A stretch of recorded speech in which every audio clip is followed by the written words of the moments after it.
वीरो मंगलम गौतम प्रभो मंगलम स्थूलिभद्राद्या जैन धर्मस्तु मंगलम ओंकार बिंदु संयुक्तम नित्यम ध्यायन्ति योगिनो कामदम मोक्षदम चैव ओंकाराय नमो नमः। अज्ञानं तिमिरान्धानं ज्ञानाञ्जनशलाकया नेत्रमुन्मीलितं येन तस्मै श्रीगुरवे नमः। सर्वारिष्टप्रणशाय सर्वाभीष्टार्थदायिने सर्वलब्धिनिदानाय श्री गौतम स्वामिने नमः। જીન શાસન જયવંતું આ જીન શાસન અને એની અંદર સમ્યક દર્શન જે શાસનનું આ મુખ્ય તત્વ છે. આપણી બધી જ આરાધના આ સમ્યક દર્શનને મેળવવા માટેના ઉદ્દેશ સાથેની હોવી જોઈએ. તો આ સમ્યક દર્શન ખૂબ જ અગત્યનું અંગ છે. એ સમ્યક દર્શનની પ્રાપ્તિ ભણીની આપણી યાત્રા જ્યારે ચાલતી હોય ત્યારે સમ્યક દર્શનની અંદર સમ્યક્ત્વના 6 સ્થાનો આવે છે. સમ્યક્ત્વના 6 સ્થાન, 6 પદો અથવા 6 સ્થાન, 6 સ્થાન કહેવાય. અને એની અંદર એક બે સુંદર મજાના સ્થાન છે કે જેમાં વર્ણન કરવામાં આવ્યું આત્માનું મોક્ષ છે અને આત્માના મોક્ષના ઉપાયો છે. એટલે આત્મા મોક્ષને પામી શકે છે અને એ મોક્ષને પામવા માટે જો આત્મા પુરુષાર્થ કરે તો જીન શાસન દ્વારા નિર્દિષ્ટ એવા બધા જ ઉપાયો એને મળી શકે છે કે જે એને કર્મ નિર્જરા કરાવી અને મોક્ષ સુધી લઈ જઈ શકે. તો આવી અદ્ભુત સાધના જીન શાસનની અંદર આપણને પ્રાપ્ત થયેલી છે. હવે મોક્ષ એટલે સર્વ કર્મોની નિર્જરા, કૃષ્ણ કર્મક્ષયો મોક્ષ, એટલે બધા જ કર્મો ખરી પડે, કર્મો બધા નીકળી જાય અને આત્મા પોતાના શુદ્ધ સ્વરૂપને પ્રગટાવી દે, એ મોક્ષ કહેવાય. પણ એ મોક્ષ મેળવવાની સાધના માટે નિર્જરા એ મુખ્યમાં મુખ્ય અંગ છે કે જે લાગેલા કર્મો છે એ કર્મો ધીરે ધીરે ખરતા જાય. એક સાથે કઈ આત્મા એકદમ સ્વચ્છ સ્વરૂપની અંદર, શુદ્ધ સ્વરૂપની અંદર ઓટોમેટિકલી આવી જવાનું નથી. એટલે જે કર્મનો જથ્થો લાગેલો છે એમાંથી ધીરે ધીરે કર્મને ખરાવતા કર્મની નિર્જરા કરતા જ્યારે આપણે આગળ વધીએ, આ કર્મની નિર્જરા એ મુખ્ય માર્ગ છે. અને એ કર્મની નિર્જરા કેવી રીતે થાય તો જીન શાસનની અંદર આ 9 તત્વ અંતર્ગત જે નિર્જરા તત્વ બતાવ્યું એની અંદર કર્મોની નિર્જરા કરવા માટેનું સાધન એ તપ ધર્મને બતાવવામાં આવ્યું છે. ભાઈ તપને મુખ્ય રીતે કર્મ નિર્જરા, તવસા નિર્જરા છે.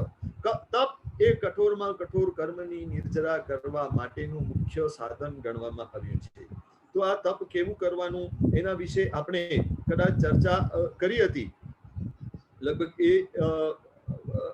જ્ઞાનસારની અંદર આપણે તપ કેવું કરવું વગેરે ચર્ચા આપણે પહેલા જોયેલી છે.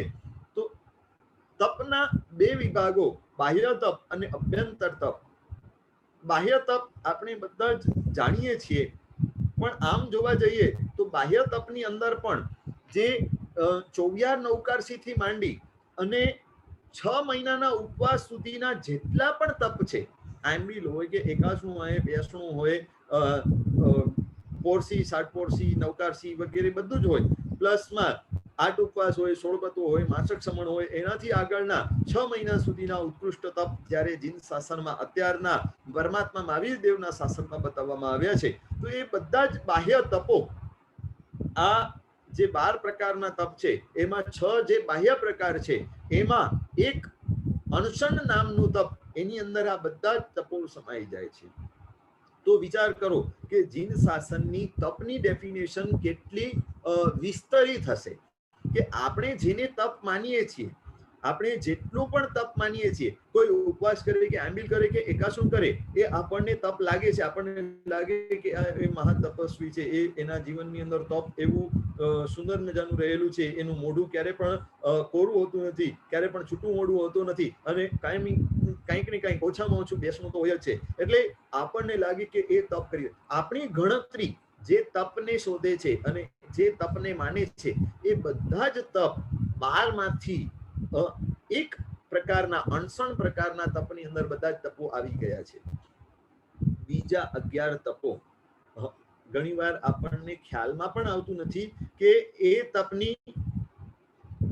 તપની આરાધના જ્યારે આપણે કરતા હોઈએ ત્યારે આપણને ખ્યાલમાં પણ આવતું નથી, આપણને લાગતું પણ નથી કે આપણે તપ કરી રહ્યા છીએ। એક એક્ઝામ્પલ તમને આપું કે અત્યારે જે સ્વાધ્યાય આપણે કરી રહ્યા છીએ, એ સ્વાધ્યાય પણ એક પ્રકારનું તપ છે। હવે કોઈ આપણને કહે કે ભાઈ તમે તપ કરી રહ્યા છો તો આપણને મજાક લાગે કે ભાઈ અમે તો ખાતા પીતા સાદામાં છીએ, પણ વાસ્તવમાં જે સ્વાધ્યાય છે એ અભ્યંતર તપ છે। જ્યારે આપણે વૈયાવત સેવા, ગુરુ ભગવંતોની સેવા વગેરે કરતા હોઈએ છીએ, એ પણ એક પ્રકારનું તપ છે।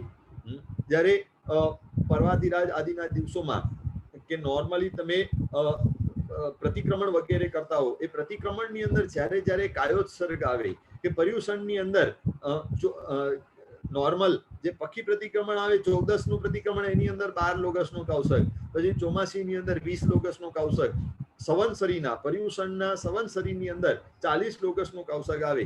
એ 40 લોકસના કૌશકમાં આપણે ઊંચા નીચા થઈ જઈએ છીએ, પણ વાસ્તવમાં એ 40 લોકસનો કૌશક એ તપ છે, એ આપણને ખ્યાલ સુધા આવતો નથી। તો આ 12 પ્રકારના તપો બતાવવામાં આવ્યા।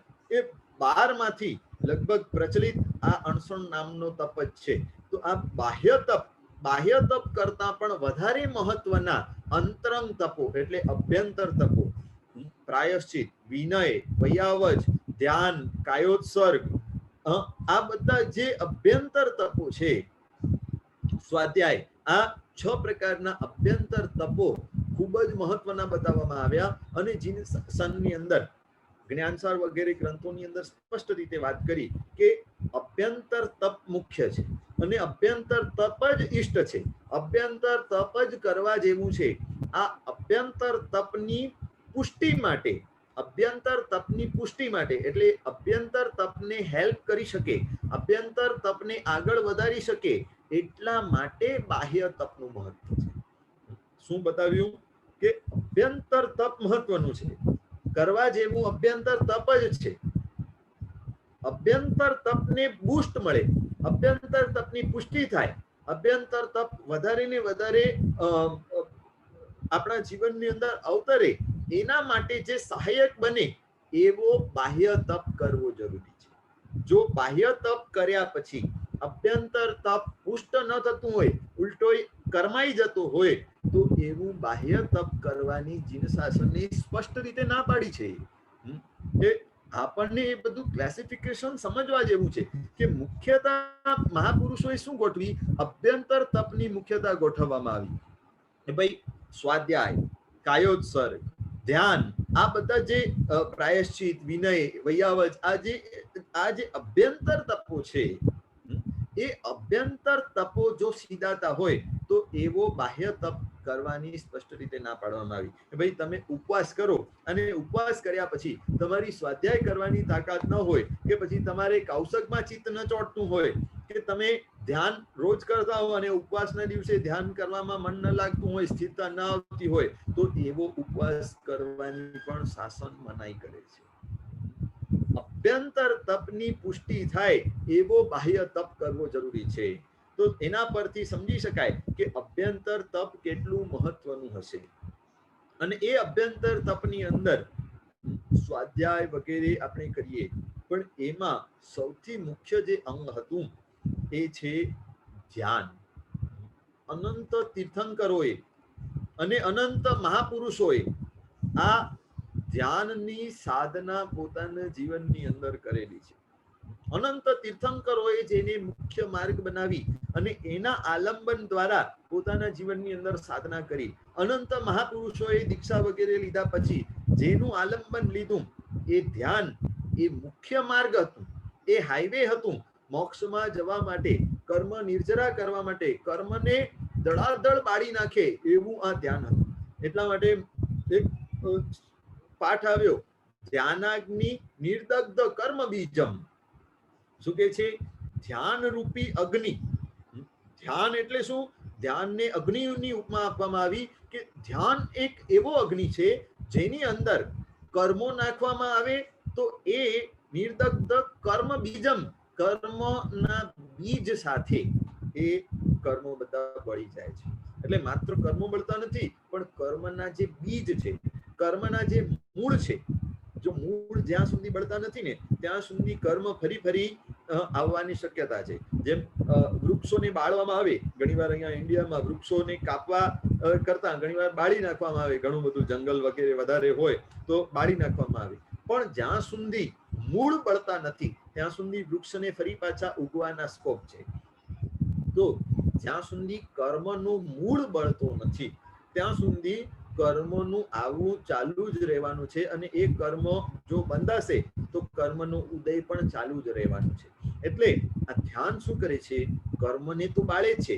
ધ્યાન એ એવો અગ્નિ છે કે જે કર્મને તો બાળી નાખે છે, પણ કર્મનો જે મૂળ છે, કર્મનો મૂળ શું છે? તો કે છે કે રાગ અને દ્વેષ છે. કર્મ શેના કારણે બંધાય? તો રાગ અને દ્વેષના કારણે બંધાય. આ વિકલ્પ એ કર્મનું મૂળ છે. આ કર્મના મૂળને એટલે કે રાગ અને દ્વેષને બાળી નાખનારું આ ધ્યાન છે. એટલા માટે ધ્યાન માર્ગ એ મુખ્ય માર્ગ હતું, એ હાઈવે હતું. એટલે કર્મની નિર્જરા કરાવીને મોક્ષ સુધી પહોંચાડવા માટે એકદમ એક્સપ્રેસ વે જો કહેવામાં આવે તો આ હાઈવે જો કહેવામાં આવે તો આ ધ્યાન હતું. પણ કાળક્રમે જીન શાસનની અંદર આ બધો વ્યવહાર માર્ગ વધતો ગયો, પૂજા પાઠ ક્રિયાકાંડ વગેરે બધું વધતું ગયું, અને જે મુખ્ય હાઈવે હતો એ હાઈવે ભૂલાતો ગયો. એ હાઈવે આજે કેડી માર્ગ બન્યો, એટલે કે એકદમ નાનકડો રસ્તો બની ગયો, અને જે નાનકડા રસ્તા સ્વરૂપે હતા હાઈવે સુધી પહોંચાડવા માટે એ આજે મુખ્ય માર્ગ બનીને રહી ગયા. એટલે આપણને અત્યારે જો આપણને ક્રિયા આરાધના વગેરે બધું જ કરવામાં, બધી જ ક્રિયાઓ વગેરે કરવામાં એમાં આપણને આનંદ આવે, એમાં આપણે રુચિ થાય, પૂજા કરવામાં, સમય પ્રતિક્રમણ કરવામાં, પણ ધ્યાન કરવામાં આપણને રુચિ બેસે નહીં. એટલે ધ્યાનમાં ચિત્ત સ્થિર થાય જ નહીં, ધ્યાનમાં એકદમ સ્થિરતા આવે જ નહીં, ધ્યાન ગમે નહીં. એટલે જે મુખ્ય માર્ગ હતો, તીર્થંકરોએ જેનું આલંબન લીધું હતું એ ભૂલાતું ગયું. એ હાઈવે એકદમ કેડી માર્ગની અંદર પરિવર્તિત થઈ ગયું, અને જે અન્ય માર્ગો બધા ફૂલ્યા ફાલ્યા. પણ આ મુખ્ય માર્ગ અત્યારે પણ એની આઈડેન્ટિટી છે, સાવ ભૂલાઈ ગયેલું નથી. કેડી માર્ગ બની ગયું, પણ અત્યારે એકલ દોકલ પણ યાત્રિકો એ કેડી માર્ગ ઉપર ચડી અને સાધના કરવાના લક્ષ્ય સાથે આગળ વધી રહ્યા છે. તો આ ધ્યાન માર્ગ શું છે એને આપણને સમજવું બહુ જરૂરી છે. કેવી રીતે ધ્યાન કરી શકાય, કે ધ્યાનના કયા કયા પ્રકારો છે, એ બધું આપણે આ ઓળી દરમિયાન આપણે જોઈશું.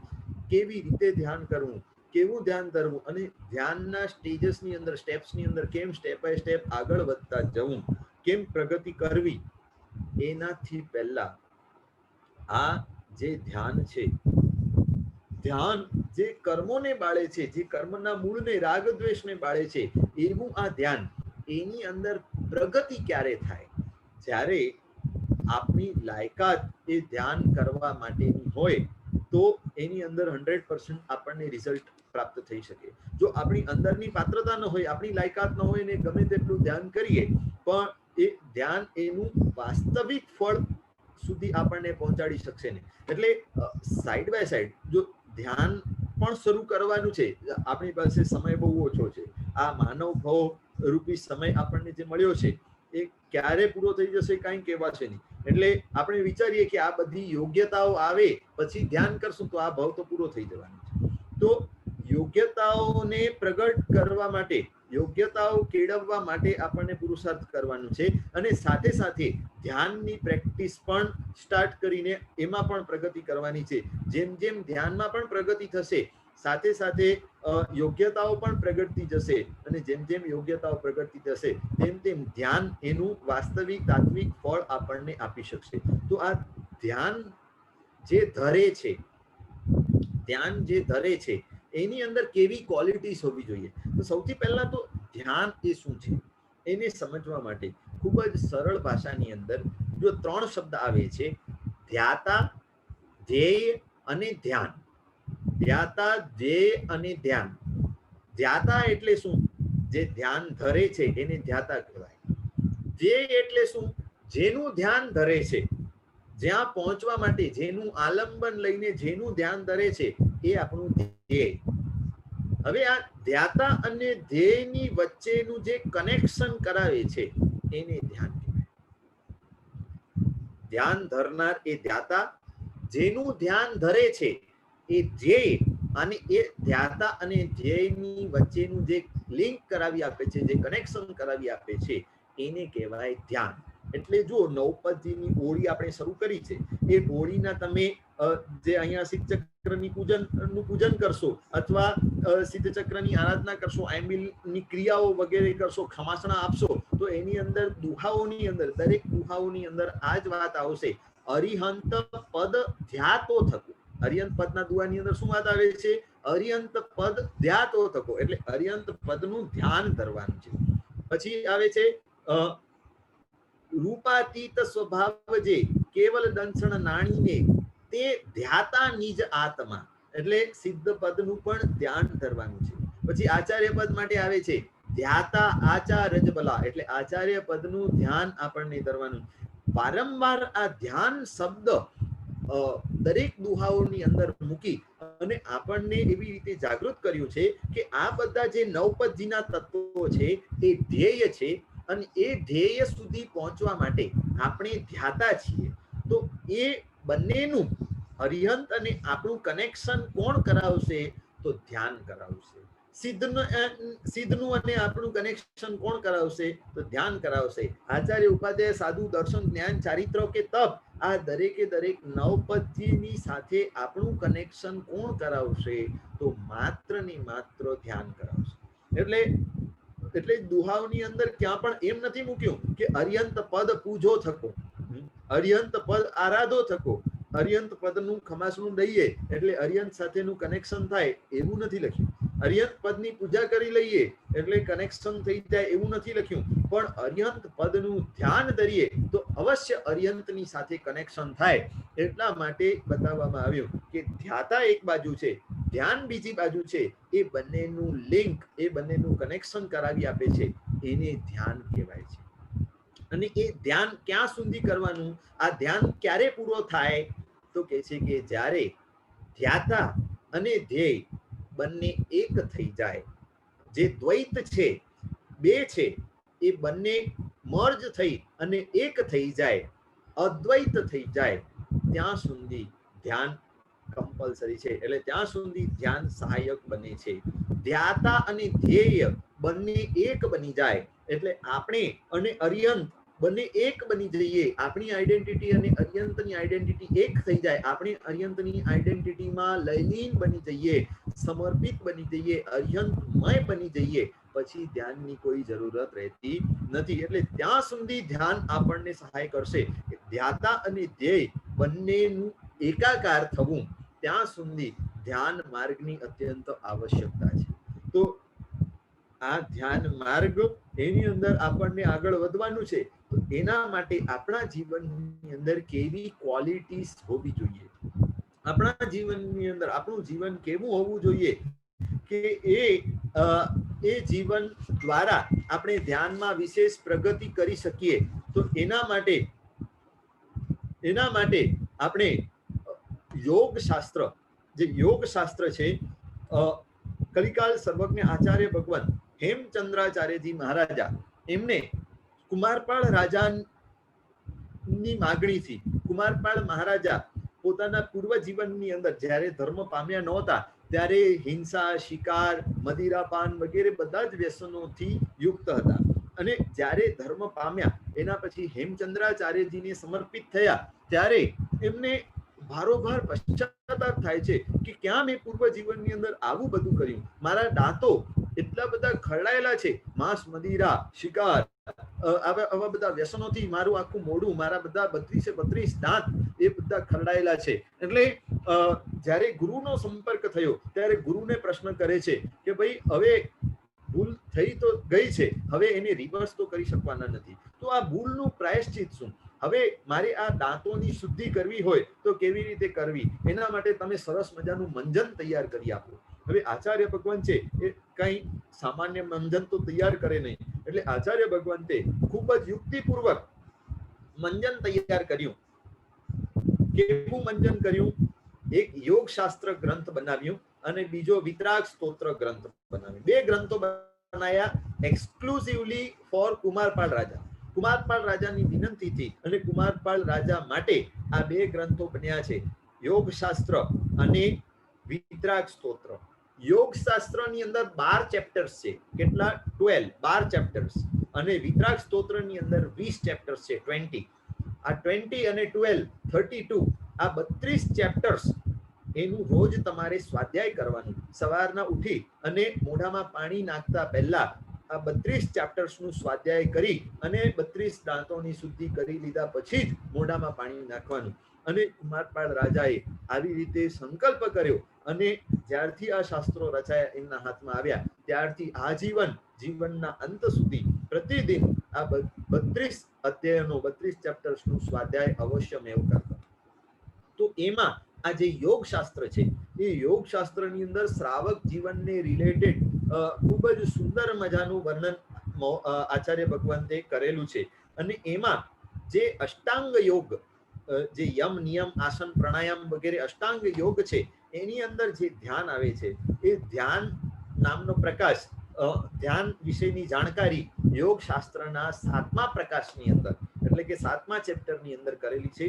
એ 7મા ચેપ્ટરની બીજાથી કરીને 7મી ગાથા સુધી, 7મા ચેપ્ટર્સની બીજી ગાથાથી માંડી અને 7મી ગાથા સુધી જે ગાથાઓ છે એમાં ધ્યાન ધરનારના લક્ષણો કેવા હોય.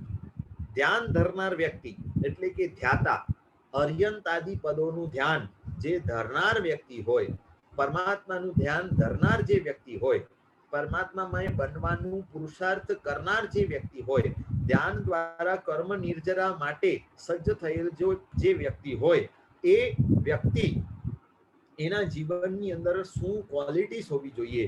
એટલે ધ્યાતાના લક્ષણો, ધ્યાતાની અંદરની ક્વોલિટીઝ એ બધાનું વર્ણન આ 2 થી માંડીને 7મી ગાથા 7મા પ્રકાશની અંદર આ ગાથાઓ આવે છે. અને એના આધારે આપણે અહીંયા જોઈ રહ્યા છીએ કે ધ્યાતાના લક્ષણો કેવા હોવા જોઈએ. તો એમાં પહેલું લક્ષણ બતાવે છે પ્રાણાંતે પણ આચાર ન મૂકનાર. કેવો હોય ધ્યાતા? કેવો હોય કે પ્રાણાંત એટલે પ્રાણનો અંત આવે ત્યાં સુધી પણ પોતાનો આચાર જે મૂકે નહીં.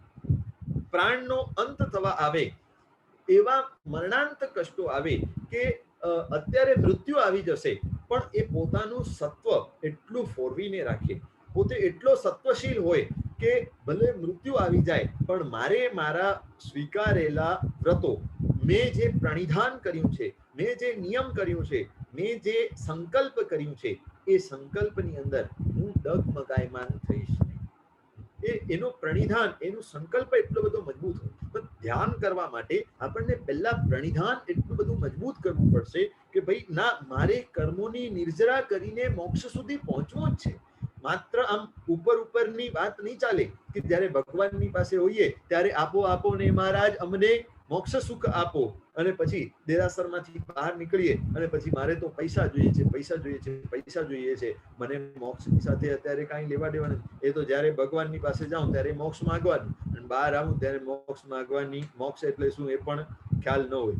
તો જે ધ્યાતા હોય, જેને કર્મ નિર્જરા કરવી છે, જેને ધ્યાન ધરવું છે, એનું સંકલ્પ બળ એકદમ મજબૂત હોય, એનું લક્ષ્ય મજબૂત હોય, એનું ગોલ એકદમ ક્લિયર હોય, ગોલ નિશ્ચિત હોય કે મારે આ ગોલથી વિચલિત થવું નથી, મારે ધ્યાન ધરી અને મારા કર્મોની નિર્જરા કરીને સર્વ કર્મ ખપાવી મોક્ષ સુધી પહોંચવું છે.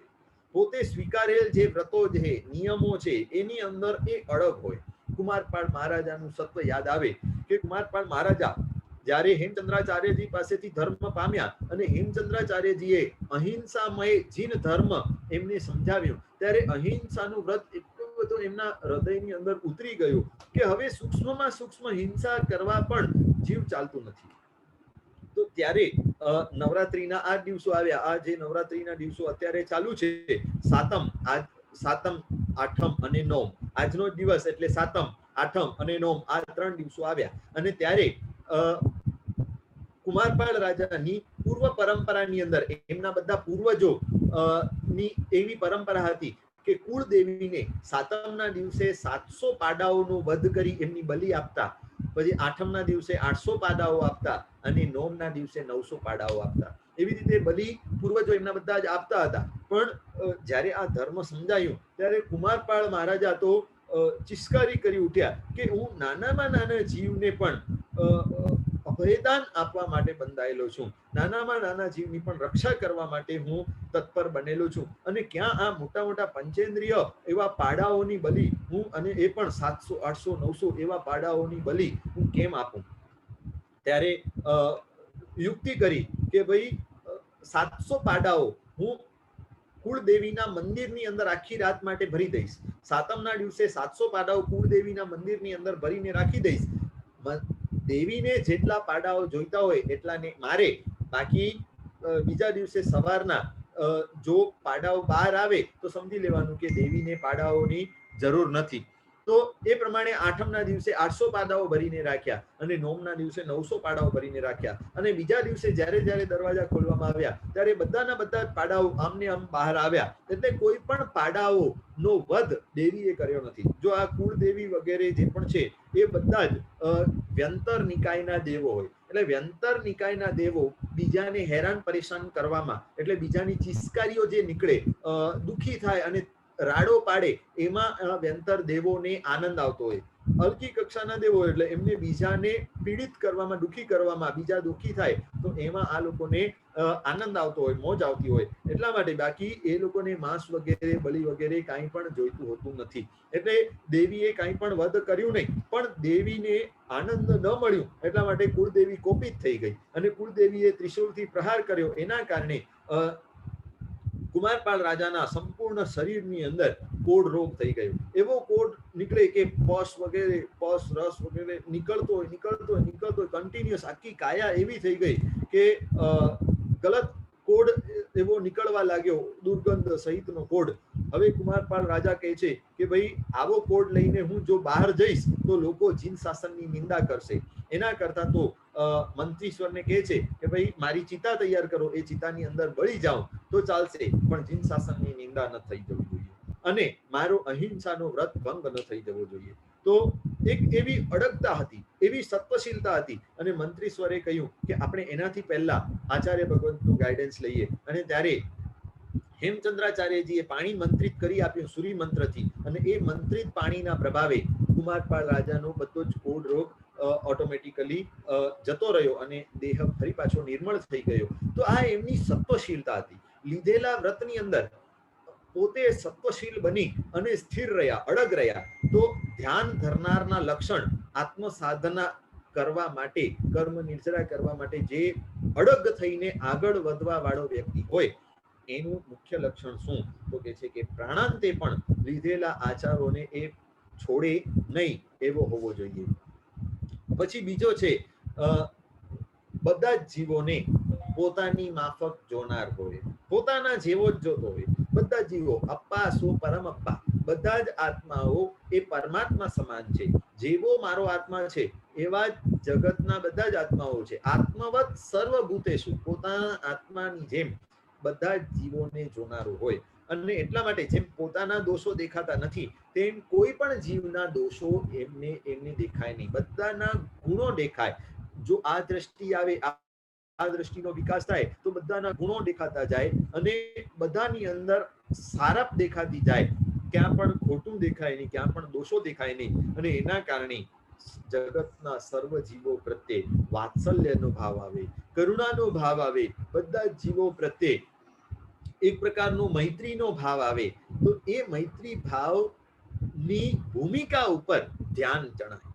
જો ધ્યાનની અંદર મૈત્રી ભાવ વગેરે નહીં હોય, કરુણા અને વાત્સલ્યનો ભાવ નહીં હોય, તો તમે ધ્યાન કરવા બેસશો અને મનની અંદર વિચારો આવશે કે ભાઈ ફલાણો આવો હતો, એણે મારી સાથે આવી રીતે કર્યું, આણે મારી સાથે આમ કર્યું, એનો બદલો મારે લેવું જોઈએ, ભવિષ્યમાં હું એને આવી રીતે સંભળાવી. એટલે તમે ધ્યાન ધરવા માટે પહેલા જ જયારે આંખો બંધ કરીને બેસશો એટલે પહેલા જ આ બધાના વિચારો આવશે. તો આત્મવત બધા જીવોને જો જોવામાં આવે, બધા જીવોને પોતાની માફક ગણવામાં આવે, તો કોઈના પણ દોષો આ વ્યક્તિ જોતો નથી, અને એના કારણે ધ્યાનની અંદર એ સડસડાટ આગળ વધી શકે છે. એને ધ્યાનની અંદર પછી વિઘ્નો ઓછા નડે છે. એના પછી આવે છે ત્રીજા નંબરમાં સમિતિ ગુપ્તિ આદિથી પાછો પડનાર ન હોય. સમિતિ અને ગુપ્તિ જે સાધુનું પણ કર્તવ્ય છે અને શ્રાવકોનું પણ કર્તવ્ય. સાધુની માતા અને શ્રાવકની માતા, આ અષ્ટ પ્રવચન માતા, 5 સમિતિ અને 3 ગુપ્તિ. દેવચંદ્રજી મહારાજાએ શું કહ્યું કે ગુપ્તિ એ નિશ્ચયિક સાધના છે, મુખ્ય સાધના એ ગુપ્તિની સાધના છે, અને વ્યવહારની સાધના આ સમિતિઓ છે. 3 ગુપ્તિઓ એ નિશ્ચયની મુખ્ય સાધના છે. પહેલા તો આ ગુપ્તિની જ સાધના કરવાની. એ સાધનામાં જ્યારે જ્યારે લાગે કે આ સાધનામાં હું વધારે ટકી શકતો નથી, રહી શકતો નથી, ત્યારે એમાંથી બહાર નીકળવા માટે સમિતિનો ઉપયોગ કરવામાં આવે. 3 ગુપ્તિ એટલે શું? મન ગુપ્તિ, વચન ગુપ્તિ, કાયા ગુપ્તિ. એટલે મન, વચન અને કાયાને ગુપ્ત કરીને રાખવું, એટલે આડો અવડો થવા જ ન દેવું, એ મુખ્ય સાધના છે, એ નિશ્ચયિક સાધના છે. પણ જ્યારે કાંઈ પણ કાર્યની જરૂર પડશે, કોઈ કાર્ય કરવા માટે કોઈ વાક્ય બોલવા પડે છે, અથવા કોઈ કાર્ય કરવા માટે ઊભા થઈને જવું પડે છે, અથવા મનથી કોઈ કાર્યનું ચિંતન વિચાર કરવું પડે છે, ત્યારે શું કરવું? તો કે છે કે સમિતિનો આધાર લેવો, જૈણાપૂર્વક બોલવું, જૈણાપૂર્વક ચાલવું, જૈણાપૂર્વક ક્રિયાઓ કરવી, આ બધા માટે સમિતિનો આધાર લેવો પડે. એટલે 5 સમિતિ અને 3 ગુપ્તિની સાધના એમાં ક્યારે પણ પાછો પડનાર ન હોય, એ ધ્યાન માટે લાયક છે, ધ્યાન માટે યોગ્ય છે, ધ્યાન માટે અનુકૂળ છે. આ અષ્ટ પ્રવચન માતા આપણે જાણીએ છીએ, આપણે કહીએ પણ છીએ 5 સમિતિ 3 ગુપ્તિ એ અષ્ટ પ્રવચન માતા. પણ આ અષ્ટ પ્રવચન માતાની સાધના આપણા જીવનની અંદર આવતી નથી. એટલે આપણને ખબર છે ભાષા સમિતિ એટલે શું? તો પહેલા તો વચન ગુપ્તિ જ મુખ્ય છે. ગુપ્તિની અંદર વચન કંઈ બોલવું જ નહીં, મૌન એ મુખ્ય સાધના છે. પણ જ્યારે બોલવું જ પડે ત્યારે ભાષા સમિતિ થી બોલવું, એટલે મુખની આગળ મુપતિ રાખી અને હિત, મિત અને પ્રિય એવા વચનો બોલવા, એના સિવાય બોલવું નહીં. સત્ય બોલવું અને હિત, મિત અને પ્રિય વચન બોલવું, તો એ ભાષા સમિતિ છે. તો ગુપ્તિની સાધના મુખ્ય, અને ગુપ્તિમાંથી બહાર આવવાની જરૂર પડે ત્યારે સમિતિનો આધાર લઈ અને સાધના કરવાની. એવી રીતે 5 સમિતિ અને 3 ગુપ્તિનું બેલેન્સ, એની સાધના એના જીવનની અંદર હોય, તો આની પ્રેક્ટિસ તો આપણે પણ કરી શકીએ છીએ.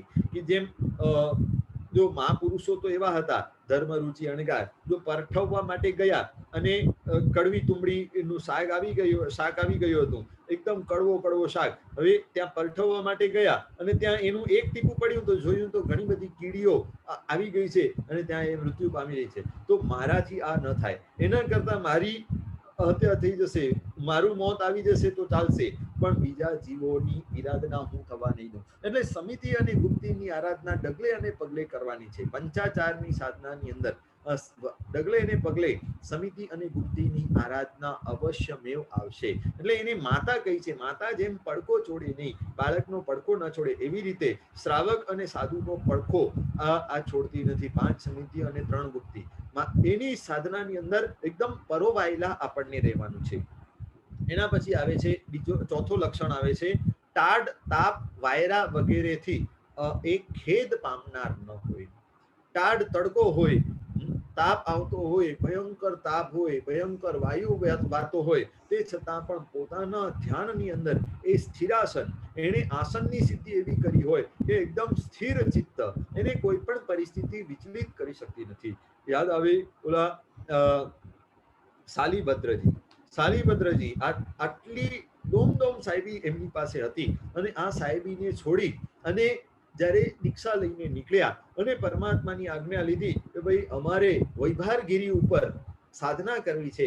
વૈભારગીરી ઉપર જગ્યા કેવી શોધી? વૈભારગીરી એટલે રાજગૃહીનો એક પહાડ છે વૈભારગીરી. એ વૈભારગીરીમાં સાધના કરવા જવું છે તો કેવી જગ્યા શોધવાની? બધી અનુકૂળતા હોય એવો ઘટાદાર વૃક્ષ હોય, એની નીચે શાંતિથી ઉભા રહીને સાધના કરી શકાય કે નહીં? તો આ લોકોએ એવી રીતે નહીં કર્યું. શાલીભદ્રજી અને ધન્નાજીએ શું કર્યું કે વૈભારગીરી ઉપર ચડ્યા, અને વૈભારગીરી ઉપર ધોમ ધકતી શિલા હતી.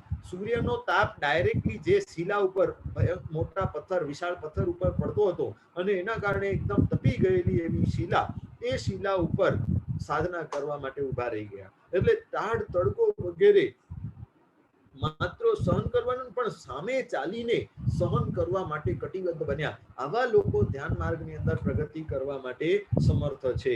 આવા લોકો કર્મની નિર્જરા કરવા માટે સમર્થ છે. આપણા જેવા નહીં કે ભાઈ ગરમી થાય છે તો પંખો ચાલુ કરીએ, પંખાથી કામ નથી થતું તો એસી ચાલુ કરી લઈએ અને આપણે નિરાંતે આપણા શરીરને સાચવી લઈએ, તો કર્મની નિર્જરા થશે નહીં.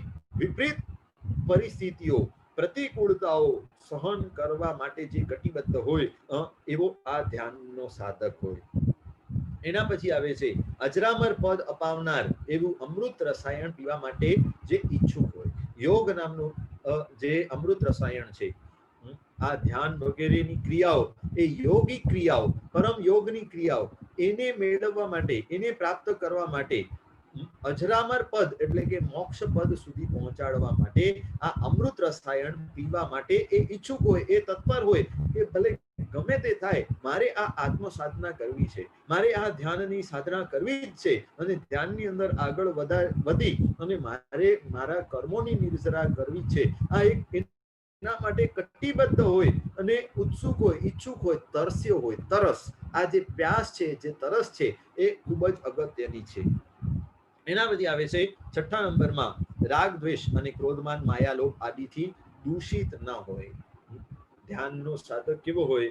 જો પ્રારંભિક કક્ષાની અંદર આપણે બધા જ રાગ, દ્વેષ, ક્રોધમાન માયાલોભ વગેરે થી યુક્ત જ રહેવાનું, પણ આપણને એમ નથી સમજવાનું કે આ બધું ખરી જાય પછી ધ્યાન કરશું, પછી તો ધ્યાન કરવા જેવું કઈ રહેતું નથી.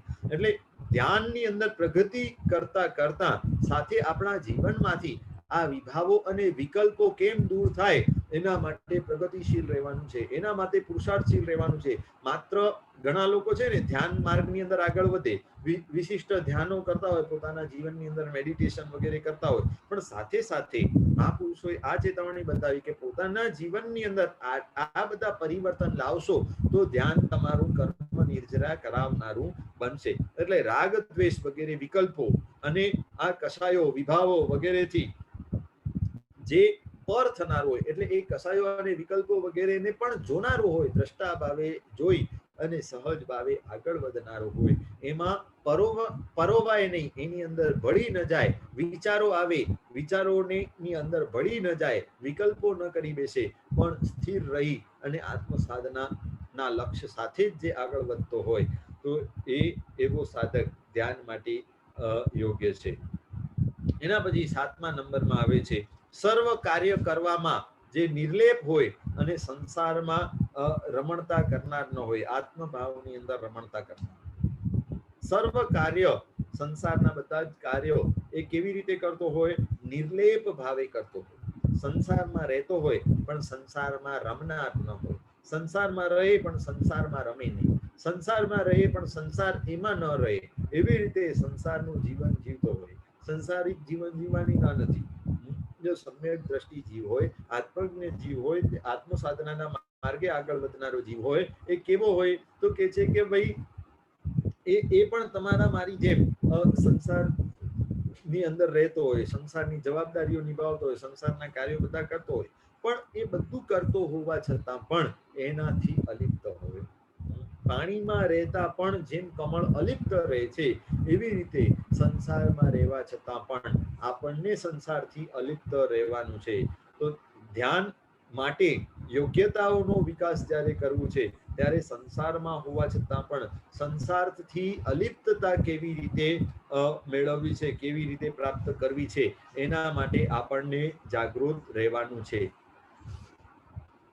તો જો કેવી કેવી ઘટનાઓના પ્રભાવની અંદર આવી જઈએ, ઘટનાઓ આપણને બોધર કરી જાય અને આપણે એ ઘટનાઓથી આપણા મનને દૂષિત કરી દઈએ, તો દૂષિત થયેલું મન એ ફરી પાછું આકુળ વ્યાકુળ થઈ જાય, ફરી પાછું વિચલિત થઈ જાય અને ફરી પાછું ધ્યાનની અંદર પ્રગતિ આપણને કરાવવા દે નહીં. એટલે ઘટનાઓથી સાધક, ધ્યાનનો સાધક કેવો હોય? તો કે છે કે ઘટનાઓથી અપ્રભાવિત રહેનારો હોય.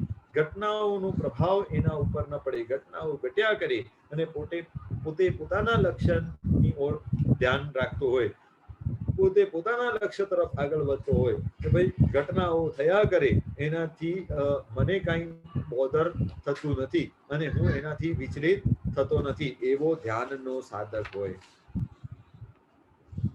એના પછી આવે છે 8મા નંબરની અંદર જે કામ ભોગોથી વિરક્ત હોય. કામ અને ભોગો, કામ પુરુષાર્થ અને સંસારના બધા જ ભૌગોલિક ભોગો, ભોગ સુખો એ તારક નથી, એ મારા આત્માનું કલ્યાણ કરી શકવાના નથી.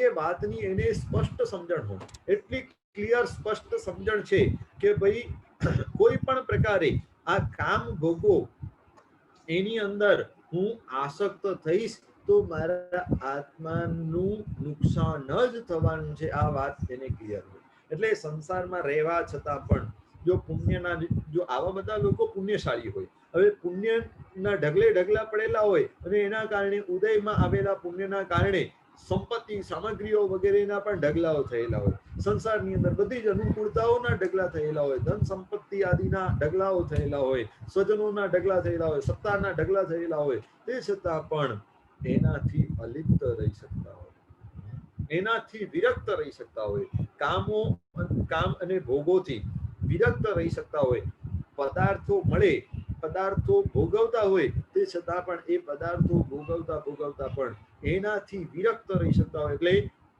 વૈરાગ્ય એટલું પ્રબળ હોય.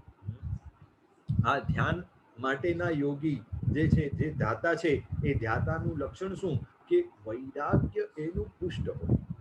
એટલા માટે શ્રાવક માટે કહેવાયું કે શ્રાવક કેવો હોય? મુમુક્ષુ હોય. શ્રાવક કેવો હોય? શ્રાવક મુમુક્ષુ હોય. શ્રાવક હંમેશા મુમુક્ષુ હોય. એટલે મુમુક્ષુ તરીકે જો શ્રાવકને બોલાવવામાં આવે તો અત્યારે આજે આપણને શું થાય? આપણને કોઈ મુમુક્ષુ તરીકે બોલાવે તો આપણને લાગે કે ભાઈ આપણી મજાક કરે છે, કે આપણે ક્યાં દીક્ષા લેવાના છીએ. પણ શ્રાવક હંમેશા મુમુક્ષુ હોય. મુમુક્ષુ એટલે મોક્ષની અભિલાષા વાળો. મોક્ષની અભિલાષા વાળો જે હોય એ ભૌતિક સુખોમાં રાચે પાચે નહીં, એ ભોગ સુખોથી હંમેશા વિરક્ત હોય. ભલે સુખો ભોગવતો હોય, ભલે પદાર્થો ભોગવતો હોય, ભલે વસ્તુઓનો ભોગવટો કરતો હોય, ભલે આટલા સુખોની અંદર રહેલો હોય, તે છતાં પણ એનાથી કમ્પ્લીટ વિરક્ત હોય, કમ્પ્લીટ વૈરાગ્ય એના જીવનની અંદર રહેલું હોય, તો જ આ ધ્યાનની અંદર એ પ્રગતિ કરી શકે, તો જ સાચા ધ્યાનની અંદર એ પરોવાયેલો રહી શકે. ભૌતિક સુખોની પરાકાષ્ઠા આજે જો આજના વર્તમાન ઉદાહરણો તમે જોશો તો આજે કેટલાય યુવાનો આ ભોગ સુખોને લાત મારી અને યોગ સુખને પ્રાપ્ત કરવા માટે સંયમના માર્ગે જઈ રહ્યા છે.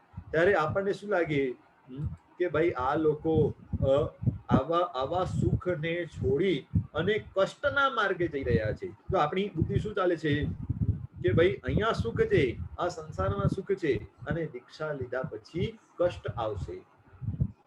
જ્યારે આ માન્યતા જ વિપરીત છે. જેના જીવનની અંદર પ્રબળ વૈરાગ્ય છે એને ખ્યાલ છે કે સંસારમાં તો સુખ નથી ને નથી. આ ભૌતિક વસ્તુઓની અંદર, પદાર્થોની અંદર સુખ નથી. પદાર્થોના ત્યાગની અંદર જ સાચું સુખ છે.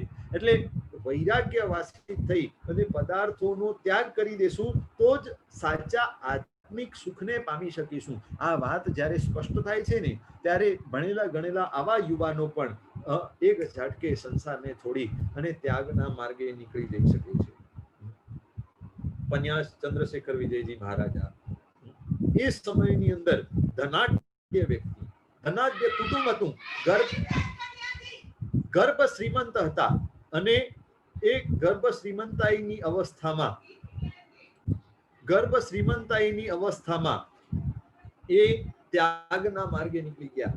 કારણ કે પ્રબળ વૈરાગ્ય હતું. આ ભોગો પ્રત્યેનો વૈરાગ્ય એટલો મજબૂત થયેલો હતો કે ભાઈ લાખો અને કરોડોની સંપત્તિ જો જતી રહેશે તો જ હું સુખી થઈશ. જો આ સંપત્તિની અંદર હું બેઠો રહીશ તો ક્યારે પણ સુખી થવાનો નથી. આ વાત જ્યારે સ્પષ્ટ થઈ ત્યારે એક ઝાટકે એને છોડીને નીકળી ગયા. તો આજે પણ એવા શાલિભદ્ર મુનિ વિચરી રહ્યા છે રાજસ્થાનની અંદર. વિમલ ગચ્છના એ શાલિભદ્ર મુનિ એ સમયની અંદર અપાર ધન સંપત્તિ, આજથી લગભગ 20-25 વર્ષ કદાચ થયા હશે એમની દીક્ષાને. અપાર ધન સંપત્તિ અને કેટલાય દેશોની અંદર એમના વ્યવસાયો ચાલુ હતા.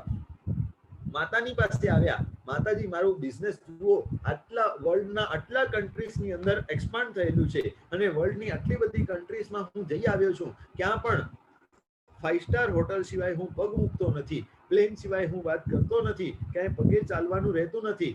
અને આ જયપુર મારું ગામ છે, તો એ જયપુર ગામની અંદર સખત ગરમી હોય તો એસી વેસી વગર મને તો ચાલતું નથી, હું બહાર પણ નીકળતો નથી. આવા સુખની અંદર હું રહેલો છું. અને માતાએ કહ્યું કે આ બધા સુખથી તું કાંઈ વાસ્તવમાં સુખી નથી. આ બધાનો જો તું ત્યાગ કરે તો જ તું સાચો સુખી છે. આ બધાથી કાંઈ હું રાજી થતી નથી.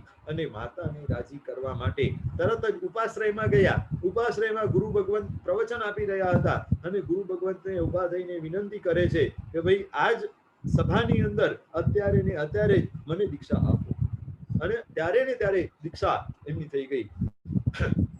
અને આજે કેટલાય છઠના અને અઠમના પારણે અઠમ કરી અને સૂર્યની બળબડતા તાપની અંદર એ સાધનાઓ કરી રહ્યા છે, આતાપનાઓ લઈ રહ્યા છે. તો આવા શાલીભદ્ર મુનિ આજે પણ વિચરી રહ્યા છે રાજસ્થાનની અંદર.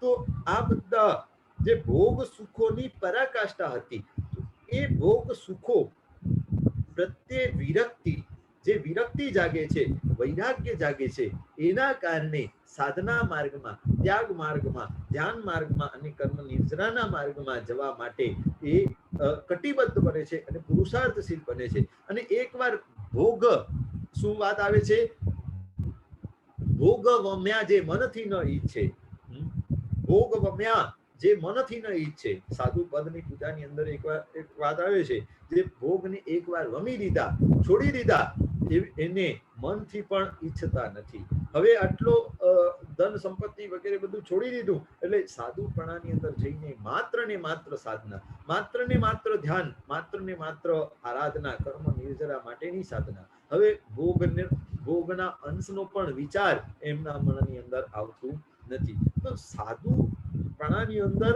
100% છે, પણ શ્રાવકપણાની અંદર પણ આપણને પ્રયત્ન કરવાનું છે કે કેમ આપણે વધારે ને વધારે વૈરાગ્યથી યુક્ત આપણું જીવન બનાવી શકીએ, કેમ આપણે વધારે ને વધારે આ ભોગોને લિમિટેડ કરી શકીએ. ભોગના સાધનો તો અપરંપાર છે. આજે ટેકનોલોજી એટલી વધે છે, સાધનો એટલા ઝડપથી વધે છે કે ન જોઈતા સાધનો એટલા પ્રમાણની અંદર આપણા ઘરની અંદર આપણે વસાવી દઈ શકીએ છીએ. પણ કેમ ઓછામાં ઓછા સાધનોથી, કેમ ઓછામાં ઓછા પરિગ્રહથી, કેમ ઓછામાં ઓછી ભોગની વસ્તુઓથી આપણે જીવન જીવી શકીએ, એના માટે પ્રયત્નશીલ બનવાનું છે. અને એના માટે ભોગો પ્રત્યે વિરક્તિ ભાવ જોઈશે, વૈરાગ્યનો ભાવ જોઈશે, પ્રબળ વૈરાગ્ય ભાવ જોઈશે. તો શ્રાવક પણ હંમેશા વૈરાગ્યથી યુક્ત હોય. માત્ર સાધુ ભગવંતોને વૈરાગ્ય ન જોઈએ, શ્રાવક પણ, શ્રાવક જીવન જીવતો હોય, સાધુપણાને લઈ શકતો નથી, એ એની કચાશ છે, એ નબળાઈ છે. પણ શ્રાવકપણાની અંદર પણ પ્રબળ વૈરાગ્ય, ભોગો ભોગવે જેટલા જરૂરી છે એટલા લિમિટેડ ભોગોની અંદર એ જીવન નિર્વાહ કરી શકતો એટલો કરે. પણ ભોગો પ્રત્યે પ્રબળ વિરક્તિનો ભાવ, વૈરાગ્યનો ભાવ. એના પછી આવે છે પોતાના શરીર પ્રત્યે પણ જે નિસ્પૃહ હોય. નિસ્પૃહતા અત્યંત મહત્વની છે. સ્પૃહા એટલે ઈચ્છા, અપેક્ષા. તો નિસ્પૃહતા એટલે અપેક્ષાઓનો ત્યાગ. આપણી વાત પહેલા પણ આગળના પ્રવચનોની અંદર જ્યારે જ્ઞાનસારના આપણે સ્વાધ્યાય કર્યા હતા ત્યારે પણ આ વાત થઈ હતી. સ્પૃહા, ઈચ્છા, અપેક્ષાઓ એ જ દુઃખનું મૂળ કારણ છે. દુઃખનું મૂળ કારણ, રૂટ કોઝ શું છે? તો અપેક્ષા એ દુઃખનું રૂટ કોઝ છે. જ્યાં અપેક્ષા છે ત્યાં દુઃખ આવે ને આવે જ. જો જેમ મેં એ વખતે પણ એક્ઝામ્પલ આપેલું હતું અને આ જ એક્ઝામ્પલ અત્યારે કહું છું. જો ઇન્ડિયાની અંદર એક છોકરાઓ પ્રત્યે અપેક્ષા છે કે ભાઈ આ નાનકડો છોકરો છે, મોટો થઈ અને ભણી ગણીને મોટો થશે અને એનો પરિવાર થશે, પછી એ મને સાચવશે, હું અત્યારે એને મોટો કરું છું, ભણાવી ગણાવીને મોટો કરું છું, તો ભવિષ્યમાં એ મને સાચવશે, એવી છુપી અપેક્ષા છે. એના કારણે જ્યારે છોકરો મોટો થાય છે અને પછી સાચવતો નથી તો દુખી થઈ જવાય છે. અને તમારે ત્યાં શું છે કે ભાઈ છોકરો નાનો છે ત્યારથી જ માઇન્ડમાં સ્પષ્ટ ક્લિયર એક ડાયરેક્શન છે કે ભાઈ છોકરો મોટો થશે એટલે એની લાઈફ ઇન્ડિપેન્ડન્ટ રહેવાની છે, એ મને છોડીને જશે પછી એ પોતાની લાઈફની અંદર સેટલ થવાનો છે, એ પછી મને સાચવે કે ન સાચવે મારે દુઃખી થવાનું નથી. આ વાત જ્યારે સ્પષ્ટ છે, જો અપેક્ષા નથી, જો સ્પૃહા નથી, જો ઈચ્છા નથી, તો ક્યારે પણ ફ્યુચરમાં છોકરો જાય તો એનાથી દુઃખી થવાના નથી. તો આ અપેક્ષા કોના પ્રત્યે રાખવાની નથી, કોના પ્રત્યે આ ઈચ્છાઓ અને અપેક્ષાઓ રાખવાની નથી? તો મહાપુરુષો કહે છે બધા જ ભૌગોલિક પદાર્થો અને બધા જ વ્યક્તિઓ અને વસ્તુઓ કોઈના ઉપર પણ કોઈની પાસેથી પણ અપેક્ષા રાખવા જેવી નથી. ઇવન પોતાના શરીર પાસેથી પણ અપેક્ષા રાખવાની નથી કે ભાઈ આવતીકાલે આ શરીર મારો સાથ આપશે, નિરોગી રહેશે. આ પણ અપેક્ષા આપણે રાખી શકતા નથી, કારણ કે શરીર એ પણ પૂતગલ છે. પૂતગલ પોતાનું પૂરણ ગલનનો ધર્મ બજાવે અને ક્યારે એ દગો આપે એ કહી શકાતું નથી. એટલે પોતાના શરીર પ્રત્યે પણ જે નિસ્પૃહ છે, એટલે શરીરને ગમે તેટલા કષ્ટ આવે, શરીરને તકલીફ થાય છે, મારા આત્માને કાંઈ પણ થતું નથી, એક સ્પષ્ટ દ્રઢ માન્યતા એક ક્લિયર રહેલી છે. એટલા માટે એ શરીર અને આત્માનું ભેદ જ્ઞાન, ભિન્નતા એ એના મગજની અંદર સ્પષ્ટ હોવાના કારણે એ આત્માને જ વળગેલો રહી અને આગળ વધી શકે, નહીં તો શરીરની ઘટનાઓમાં એ ડિસ્ટર્બ થઈ જાય અને એની સાધના અટકી જાય છે. જો ચંડકૌશિક સર્પ છે, કા મેઘ કુમારનો પૂર્વભવ છે, પોતાના શરીરની પરવા કર્યા વિના એમણે સદગુણો કેવા કેળવ્યા. ચંડકૌશિક સર્પ પરમાત્માની પાસેથી શબ્દો મળ્યા, 2 શબ્દો મળ્યા અને પછી પોતાના શરીર સુદ્ધાનો ત્યાગ કરી દીધો. તો ભાઈ કીડીઓ ઝટકા ભરે છે તો ભરવા દો, જો હું આડો અવળો થઈશ તો કીડીઓની હિંસા થશે, એના કરતા એ પોતાનું કામ કરે છે. મારે મારા સ્વભાવની અંદર રહેવું છે. જો પોતાના સ્વભાવની અંદર રહી શક્યા તો ધ્યાન માર્ગની અંદર, કાયોત્સર્ગ માર્ગની અંદર અને કર્મ નિર્જરાના માર્ગની અંદર આગળ વધી શક્યા. એવી રીતે મેઘકુમાર એ પણ સસલાને બચાવવા માટે પોતાના શરીરની પણ પરવા કરીને, તો સાધક કેવો હોય, ધ્યાતા કેવો હોય, એને શરીરની પણ સ્પૃહા નથી, શરીરની પણ અપેક્ષા ઈચ્છા નથી અને પોતે આત્માના આધારે આત્માની સાધના કરી રહ્યો છે. એના પછી આવે છે 10મા નંબરમાં વાત આવે છે સંવેગ રૂપ દ્રહમાં જે મગ્ન થયેલો હોય. દ્રહ એટલે સરોવર, સંવેગ રૂપી સરોવરની અંદર જે ડૂબીને મગ્ન થયેલો છે. સરોવરની અંદર ડૂબીને જે મજા માણે છે, સરોવર એટલે નાનકડો એવો જળાશય હોય, સરોવર હોય, તળાવ હોય અને એની અંદર ડૂબી અને મસ્ત મોજ માણતો હોય, એ વ્યક્તિના આનંદનો પાર ન હોય. તો એવી રીતે સંવેગ રૂપી સરોવર, સંવેગ એટલે મોક્ષની તીવ્ર ઝંખના, તીવ્ર અભિલાષા. આ સંસાર દુઃખમય અને પાપમય છે, આ એક માન્યતા ક્લિયર હોવાના કારણે હવે આ સંસારનો ત્યાગ કરીને મારે પહોંચવું ક્યાં છે? મોક્ષમાં. આ મોક્ષની તીવ્ર અભિલાષા એટલે કે સંવેગ રૂપ જે સરોવર છે એની અંદર જ હંમેશા ડૂબેલો છે, એટલે પ્રતિક્ષણ એને મોક્ષની યાદ આવતી હોય. એના પછી 11મા નંબરમાં વાત આવે છે કે સુવર્ણ પથ્થર, નિંદા સ્તુતિ અને રાજા રંગ એ બધા તરફ સમભાવ હોય, સમાન ભાવ વાળો હોય. કેવું એનું ચિત્ત હોય કે ભાઈ સોનું હોય કાં પથ્થર હોય, પછી નિંદા થતી હોય કાં સ્તુતિ મળતી હોય, અથવા એની સેવામાં રાજા આવતો હોય કે રંગ આવતો હોય, એ બધાની પ્રત્યે એની સમદ્રષ્ટિ છે. એવું નથી કે આ બે જુદી જુદી ઘટનાઓ ઘટે છે તો એનું રિએક્શન બંને ઘટનાઓ તરફ, બંને વ્યક્તિ કે વસ્તુઓ તરફ અલગ અલગ હોય. પરમાત્મા મહાવીર દેવ, ઇન્દ્ર મહારાજા પૂજા કરે છે તોય ભલે, અને ઓલો સંગમ દેવ કષ્ટો આપે છે તોય ભલે. પાર્શ્વનાથ ભગવાન ધર્ણેન્દ્ર મને ઉપસર્ગોમાંથી બચાવે છે તો પણ ભલે, અને જે મેઘમાળી છે એ ઉપસર્ગો કરે છે તો પણ ભલે. એટલે બધાના પ્રત્યે સમદર્શિત્વ ભાવ, સમદર્શિત્વ, સમભાવ.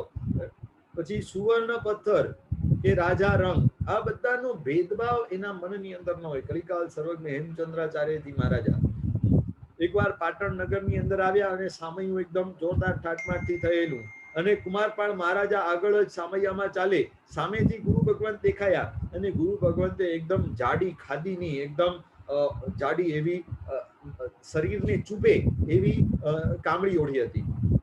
ત્યારે કુમારપાળ મહારાજાએ કહ્યું કે ભાઈ તમે તો મારા ગુરુ છો, તમે મારા ગુરુ છો, તે છતાં પણ આવા કઈ કપડાં પહેરાય?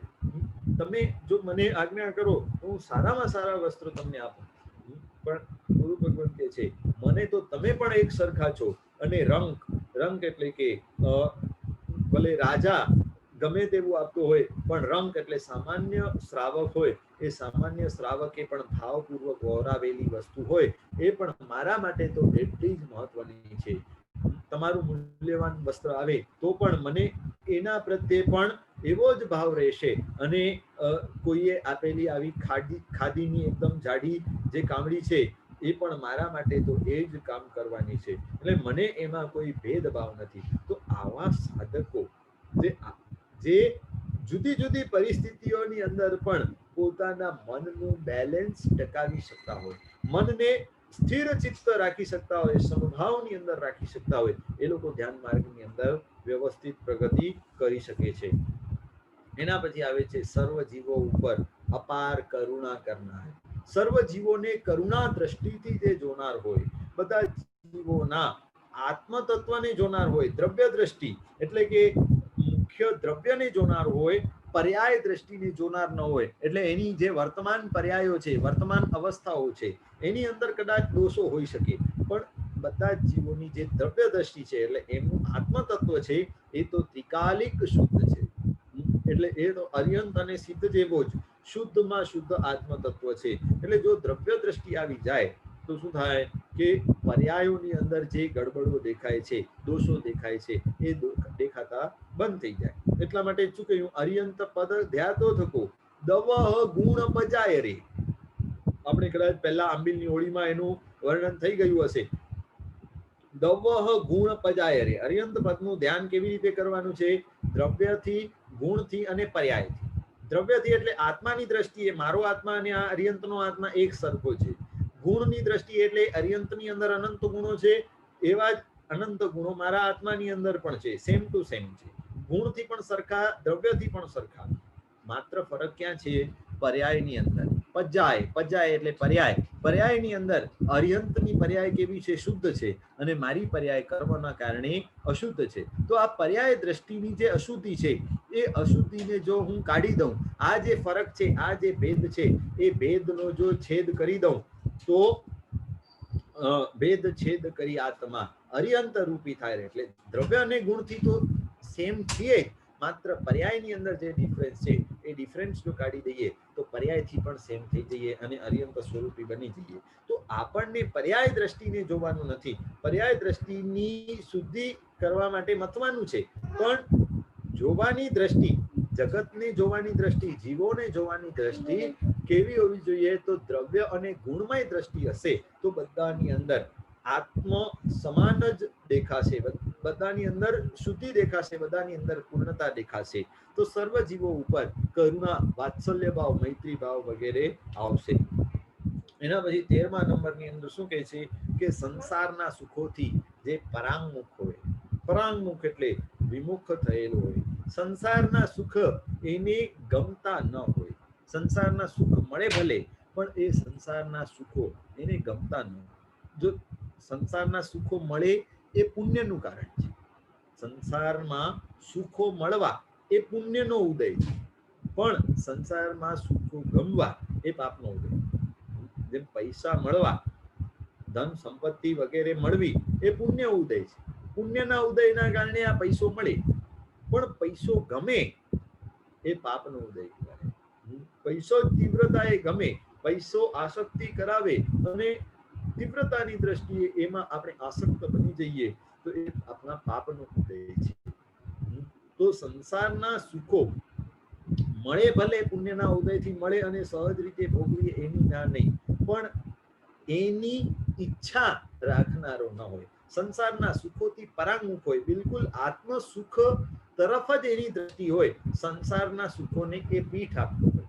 આજે પરિસ્થિતિ એવી થાય કે લોકો પરમાત્માની પાસે ઓછા જાય અને પરમાત્માની પાસે 5 મિનિટ દર્શન કરી અને પછી બીજા બધા દેવી દેવતાઓની પાસે જાય, એમની પાસે બધી સંસારના સુખોની માંગણી કરે કે ભાઈ મારો ધંધો બરાબર ચાલે, મારી ઉન્નતિ થાય, મારી પ્રગતિ થાય, મારા ડેટર્સ જે છે એ લોકો પાછા પૈસા આપી દે, એવી રીતે બધા જ સંસારિક સુખોની માગણી, અને એ પણ વિતરાગ સિવાયના અન્ય દેવી દેવતાઓની પાસે એની લાઈનો લાગે. તો શું થાય કે સંસાર સુખ તરફની જ આપણી દ્રષ્ટિ છે. એના ઠેકાણે સંસાર સુખથી વિમુખ થઈ અને આત્મ સુખ તરફ દ્રષ્ટિ રાખવાની, સંસારના સુખો તરફ આપણી હંમેશા પીઠ હોવી જોઈએ. તો આપણે ધ્યાન માર્ગની અંદર, કર્મક્ષયના માર્ગની અંદર આપણે આગળ વધી શકીએ. એના પછી કહે છે 14મા નંબરની અંદર કહે છે મેરુ પર્વતની જેમ નિષ્પ્રકંપ હોય. મેરુ તો ડગે પણ જેના મનડા ડગે નહીં પાન થાય. એકવાર મેરુ પર્વત કદાચ ડગમગાયમાન થાય એ શક્ય છે, પણ આ આરાધક સાધક ધ્યાતાનું મન ક્યારે પણ ડગમગાયમાન થાય નહીં, ક્યારે પણ વિચલિત થાય નહીં. ત્યાગ માર્ગ કે આચાર માર્ગ કે સાધનાનો માર્ગ જે એને પ્રાપ્ત કર્યું, એમાં પછી ડગમગ થવાના કોઈ પણ ચાન્સીસ, કોઈ પણ સ્કોપ નહીં. મેરુ પર્વતની જેમ એ નિષ્પ્રકંપ હોય, એ અડગ હોય, ક્યારે પણ કોઈ પણ પરિસ્થિતિ, કોઈ પણ ઘટના એને વિચલિત કરી શકે નહીં, એટલું એ સ્થિર હોય. એના પછી 15મા નંબરમાં કહે છે કે ચંદ્રની જેમ આનંદદાયક હોય. ચંદ્ર જેમ શીતળતા આપે છે, બળબડતો તાપ હોય અને એ તાપ પછી જ્યારે ચંદ્ર આવે એટલે શીતળતા મળે, લોકોને આનંદ થાય, ઠંડક થાય એટલે લોકોને આનંદ થાય, ચંદ્રની શીતળતા બધાને ગમે. તો એનું જીવન કેવું હોય? બીજાને આનંદદાયક હોય. એટલે શ્રાવક જે ધ્યાતા છે, જે કર્મની નિર્જરા કરવા માટે સમર્થ બનેલો છે, એવો શ્રાવક કેવો હોય કે એના સંપર્કમાં આવનાર બધાને એ ગમે, એની હાજરી બધાને ગમે છે, એની હાજરી બધાને પ્રિય બને છે. એટલે એ આવે એટલે લોકોને થાય કે ભલે આવ્યો, એ સારો છે, એ વ્યક્તિત્વ સારું છે, એના સહવાસની અંદર, એના સંપર્કની અંદર અમને પણ રહેવું ગમે છે. એટલે એની હાજરી બીજાને ગમે. જો એના ઠેકાણે જો જીવનની અંદર દુર્ગુણો વગેરે હોય તો લોકોને આપણી હાજરી ગમે નહીં, દૂરથી જ આપણું મોઢું જવું ગમે નહીં. તો શ્રાવકનો એક ગુણ પણ છે લોકપ્રિયતા. તો લોકપ્રિય ક્યારે બને? જ્યારે ગુણવાન હોય તો જ લોકપ્રિય બની શકે. એટલે ચંદ્ર જેવો આનંદદાયક હોય શ્રાવક. અને એના પછી 16મા નંબરનો છેલ્લો ગુણ બતાવે છે કે વાયુની જેમ અપ્રતિબદ્ધ હોય. વાયુની જેમ અપ્રતિબદ્ધ. વાયુ ક્યારે પણ બંધાઈ શકાતો નથી, વાયુ હંમેશા અપ્રતિબદ્ધ, એને પકડી શકાતું નથી. એવી રીતે આ આત્મા કેવો હોય? સદાય પોતાના સહજાનંદની અંદર, પોતાના સ્વરૂપની અંદર, પોતાના સ્વગુણોની અંદર, સ્વભાવની અંદર એવો ડૂબી જતો હોય, એવો ઉતરી જતો હોય, એવા અંતરના ઊંડાણની અંદર એ પહોંચી જતો હોય કે એને પછી રોકી શકાતું નથી, એને પકડી શકાતું નથી, એને સંસારની અંદર પકડીને રાખી શકાતું. ભલે સંસારમાં એ દેખાય, પણ સંસારમાં હોવા છતાં પણ ક્યારે એ અંતર્મુખ બની જાય, ક્યારે એ અંદર ઉતરી જાય. ઘટનાઓ ચાલતી હોય, બધા જ બેઠા હોય, અને એમાં એ ક્યારે અંતર્મુખ બની જાય એ કાંઈ કહી શકાય નહીં. એટલે એવું નથી કે ધ્યાન સાધક હોય, ધ્યાન કરવા માટે ઘણા લોકો કે ભાઈ ધ્યાન કરવા માટે એકાગ્રતા જોઈશે, એકાંત જોઈશે, કે ભાઈ કોઈ ન હોય અને આખા રૂમની અંદર હું એકલો હું, કોઈ ડિસ્ટર્બન્સ ન હોય, કોઈ અવાજ ન હોય તો ધ્યાન થઈ શકશે, એવું નથી. ધ્યાન કરનાર જે વ્યક્તિ છે એને એ કેવો હોય? વાયુ જેવો હોય, એને કોઈ પણ રોકી શકતો નથી. ગમે તેટલી ભીડ હોય, એ ભીડની અંદર પણ એ સ્થિર થઈ અને બેસી જઈ શકે છે, અને તરત જ એ ધ્યાનની અંદર સરી જઈ શકે છે. તો આ બધા જ લક્ષણો, આ બધી ક્વોલિટીઝ જેની અંદર હોય, એ ધ્યાનની અંદર ખૂબ જ ઝડપથી પ્રગતિ કરવા માટે સમર્થ છે. તો આપણને ધ્યાન માર્ગની પ્રેક્ટિસ પણ શરૂ કરી દેવાની છે, અને આપણા જીવનની અંદર આ ક્વોલિટીઝના અંશો, જો આખી ક્વોલિટીઝ તો ધીરે ધીરે આપણે ક્યારે પહોંચી શકીશું એ ખ્યાલ નથી. મહાપુરુષોના જીવનની અંદરથી આપણે આલંબન લઈ શકીએ છીએ, પણ એમના જેવી નિષ્પ્રકંપતા કે એમના જેવી ક્વોલિટીઝ ક્યારે આવશે એ ખબર નથી. પણ આપણા જીવનની અંદર કાંઈક ને કાંઈક અધિક ગુણો આવતા જાય, અને એના દ્વારા આપણે ગુણાત્મક દ્રષ્ટિએ આપણે પ્રગતિ કરતા જઈએ, એના માટે આપણને સતત પુરુષાર્થશીલ બનવાનું છે, ધ્યાન સાધનાની અંદર આગળ વધવાનું છે, અને સાથે સાથે આત્મ સાધના, આત્મકલ્યાણ, આત્મગુણોના વિકાસ તરફ પણ આપણને આગળ વધવાનું છે. એ અહીંયા યોગ શાસ્ત્રના આધારે આપણને ધ્યાન સાધકના લક્ષણ, ધ્યાનનો સાધક ધ્યાતા કેવો હોય, આ લક્ષણો આપણે અહીંયા જોયા. હવે આવતીકાલથી આગળ ધ્યાનના જ આ પ્રકરણની અંદર, ધ્યાનના જ પ્રકરણની અંદર આગળ વિષયમાં આપણે આગળ વધીશું. ક્ષણિકભાઈ ખૂબ ખૂબ આભાર, ખૂબ ખૂબ આભાર. સર્વે જણોને આંબેલની આરાધના હશે એ બધા સાતામાં હશે. આજે સાંજના પ્રવચનનો ટાઈમ છે 8 વાગે, અને સાંજના ટોપિક રહેશે સમાધિ શતક ગ્રંથ પર આધારિત છે. તો સૌને લાભ લેવા વિનંતી. તમારા મિત્ર પરિવારને પણ જણાવજો જેથી પણ લાભ લઈ શકે. દરરોજ સવારે 10:15 થી 11 લઘુ સિદ્ધ ચક્ર પૂજન, ત્યારબાદ પ્રવચન, આ રીતનું ચાલુ રહેશે પ્રોગ્રામ. તો એ ખાસ નોંધ લેજો. જય જિનેન્દ્ર. માંગલિક સંભળાવો.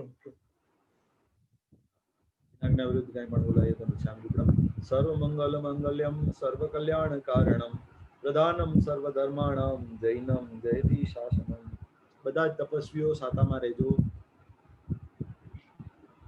ખૂબ ખૂબ આભાર. We are ending the meeting.